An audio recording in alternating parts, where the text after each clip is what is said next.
សួស្តីអ្នកទាំងអស់គ្នាស្វាគមន៍មកកាន់ខ្ញុំបាទ Gen Z ទៀតហើយថ្ងៃនេះគឺយើងនឹងទៅបន្តសាច់រឿងរបស់យើងទៀតតែមុននឹងឈានចូលដល់វីដេអូសង្ឃឹមអ្នកទាំងអស់គ្នាកុំភ្លេចជួយ Subscribe Channel របស់ខ្ញុំម្នាក់មួយផងណាតើកុំឲ្យខាតពេលយូរយើងទៅតាមដានទស្សនាសាច់រឿងរបស់យើងទាំងអស់គ្នានៅពេលនេះដងសុកបានប្រែកូនចៅរបស់គាត់ធ្វើការបើកការវាយប្រហារទៅកាន់ពួកគេទាំងពីរនាក់ដោយនៅពេលនោះជីនហូគឺអាចប្រើប្រាស់នៅខែការពាររបស់គាត់ទប់ទល់បានតែជីនពូរវល់ទៅផ្លាកកាត់រឿងអ្វីមួយហ្នឹងព្រោះឯគាត់ហ្នឹងគឺខ្ទាតទៅម្ខាងហើយត្រូវខ្លាំងមែនតើនៅពេលហ្នឹងโจเฮវិញស្មាជីនវូនឹងស្លាប់បាត់ហើយនៅពេលនោះជីនវូបើកភ្នែកមកវិញគាត់ក៏ទទួលបានខ្វេះមួយពីប្រព័ន្ធរបស់គាត់ដោយប្រព័ន្ធហ្នឹងបានឲ្យគាត់សម្លាប់មនុស្សចំនួន6នាក់ចោលបន្ទាប់ពីឃើញខ្វេះហ្នឹងជីនវូគឺស្ទាក់ស្ទើរខ្លាំងមែនតើពីព្រោះគាត់មិនដែលសម្លាប់មនុស្សពីមុនមកទេប៉ុន្តែបន្ទាប់ពីពួកនឹងលេងមែនតើធ្វើឲ្យជីនវូដឹងថានៅក្នុងសង្គមមួយនេះតែមានមនុស្សល្អនិងមនុស្សអាក្រក់មនុស្សខ្លះដើម្បីតែផលប្រយោជន៍ខ្លួនឯងហ៊ានសម្លាប់អ្នកដទៃទៀតផងគាត់ក៏ឡើងជាកំហឹងភ្នែករបស់គាត់ឡើងពណ៌ខ្មៅនៅចេញចំហាយមកខ្លាំងមែនតើហើយក៏ដើរទៅរកក្រុមដងសុកនៅពេលហ្នឹងទៅពេលនោះសមាជិកម្នាក់របស់ក្រុមដងសុកក៏បានចេញមុខថា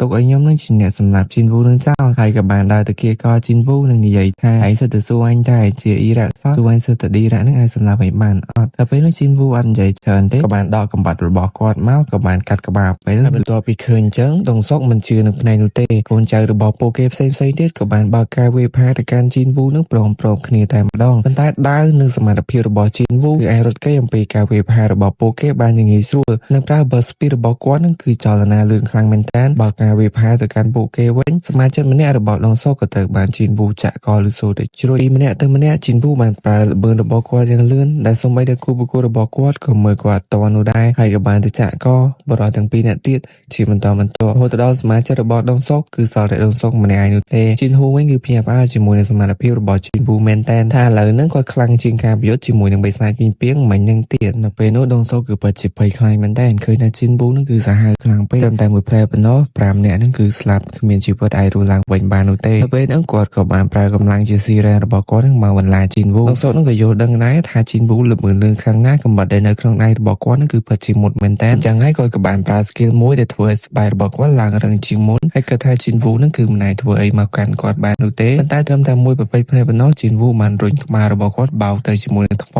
សម្បីតែដងសុកហ្នឹងក៏មិនទាន់បានត្រៀមខ្លួនរួចរាល់ផងដែរបន្ទាប់ពីឃើញជីនវូខ្លាំងអញ្ចឹងដងសុកក៏បានសុំអំបោះជីវិតពីជីនវូថាឲ្យទុកជីវិតឲ្យគាត់មកគាត់នឹងបកគលម៉ាណាគ្រីស្តាល់ដែលមាននៅក្នុងដងគោលទាំងប៉ុន្មានឲ្យទៅកាន់ជីនវូទាំងអស់តែជីនវូពេលនេះគឺមិនអាចទុកជីវិតឲ្យដងសុកបាននោះទេដោយសារតែដងសុកនឹងរកសម្លាប់គាត់ចំនួន3ដងមកហើយដងសុកបន្ទាប់ពីឃើញជីនវូអត់ព្រមស្ដាប់គាត់អញ្ចឹងគាត់ក៏បាននិយាយទៀតថាបើសិនជាឯងសម្លាប់យើងនៅទីនេះឯងនឹងមានបញ្ហាធំជាមិនខាននោះឡើយជីនវូក៏បានលើកយកសម្ដីដែលដងសុកធ្លាប់និយាយថាទោះបីជាមានរឿងអ្វីកើតឡើងនៅក្នុងដងគោលក៏ដោយក៏មនុស្សនៅខាងក្រៅមិនអាចដឹងរឿងនេះបានផងដែរក្រោយពីយើងសម្លាប់ឯងរួចដងគោលមួយនេះនឹងបិទហើយគ្រប់គ្នាមិនអាចចូលមកទីនេះដើម្បីស្វែងរកការពិតបាននោះឡើយក្រោយមកដោយសារតែមិនចង់ស្ដាប់ដងសុកនិយាយច្រើនជីនវូក៏បានដកដៃរបស់គាត់កាត់ក្បាលដងសុកចោលបាត់ទៅហើយនៅពេលនោះដងគោលក៏ចាប់ផ្ដើមបិទលំមគាត់ក៏បានហៅជីនវូដែលកំពុងតែឈរភ័យខ្លួននឹងចេញពីដងគោលមួយនឹងទៅក្រោយចេញមកដល់ខាងក្រៅក៏មាននារីម្នាក់ដែលចាំយកព័ត៌មានអំពីពួកគេដើម្បីឲ្យស្ថាប័នធំដល់ពេលហ្នឹងពួកគេក៏បានឆ្ងល់មែនតើ